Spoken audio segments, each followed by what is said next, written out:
Hello everyone, this is Jack Frost with a weekly update for Nasdaq. Overall price has moved down as both Elliott wave counts have expected.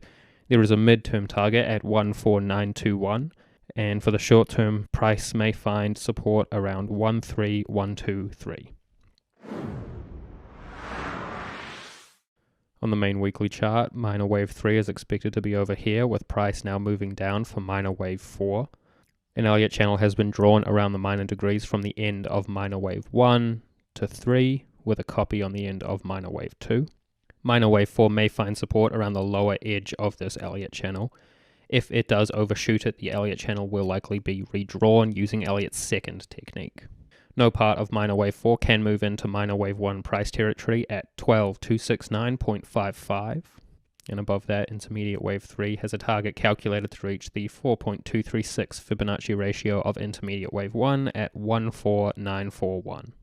When minor wave 4 is over and we know where minor wave 5 begins, we can add to the target calculation for intermediate wave 3, giving a range for where these waves might end. On the main daily chart with the end of intermediate wave 2 just over here, price has continued lower for minor wave 4, currently expected to be in its minute wave C and minuet wave 3 of minute wave C. This structure may have to be relabeled as minor wave 4 unfolds. Using the guideline for alternation, minor wave 4 may have a separate structure to minor wave 2, which was a zigzag. So minor wave 4 may be either a flat or a combination. Minor wave 4 may also end within the range of minute wave 4 within minor wave 3. That range will be between the high at 13864.05 and the low at 13334.42. It may also reach the 0.382 Fibonacci ratio of minor wave 3 at 13123.4.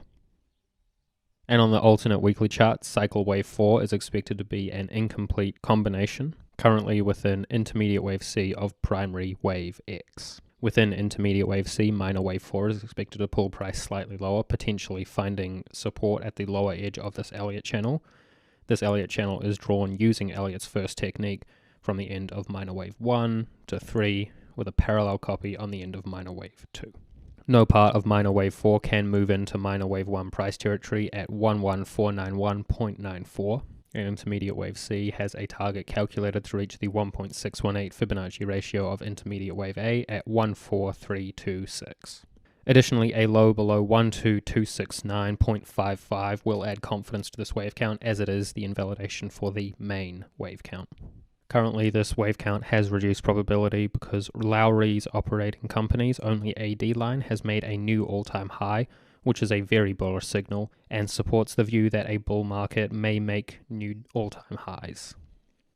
And on the alternate daily chart with the end of minor wave 2 just over here, minor wave 4 is expected to be a single zigzag. Again, using the guideline for alternation, it may have to be relabeled as it unfolds, and it may be a flat, combination, or double zigzag. On the technical weekly chart, price has continued down away from resistance at 14250. ADX is now declining, so it indicates no clear trend. Because of that, we use the model of stochastics and support and resistance. This model expects a downward swing to continue as stochastics returns from overbought and price moves away from resistance. Money flow has since returned from overbought, now with money flow and RSI both neutral, exhibiting no divergence. On-balance volume has broken out of support, giving a bearish signal, with volume overall stronger on the bearish candlesticks, though slightly declining over this last week. This supports the main Elliott wave count. This chart is quite bearish due to the signal from on-balance volume, the previous bearish engulfing pattern at this high here. However, as ADX was not as extreme as it can get, RSI and money flow are currently neutral. They have previously reached overbought, though they have not reached as extremely overbought as they can, and currently there is no divergence. It is expected that there will be a pullback or consolidation to last a few weeks. And on the technical daily chart, price has continued to move down, finding support at 13600, with a bullish engulfing pattern here. However, the bullish engulfing pattern has weak volume and it may only indicate a small bounce within a larger pullback and not necessarily an end to the pullback here. ADX is currently declining, indicating no clear trend, with RSI and money flow both neutral. Stochastics is oversold as price reaches support, so an upward swing may occur soon. And on the Nasdaq AD chart, Nasdaq is making higher highs with the AD line making lower highs.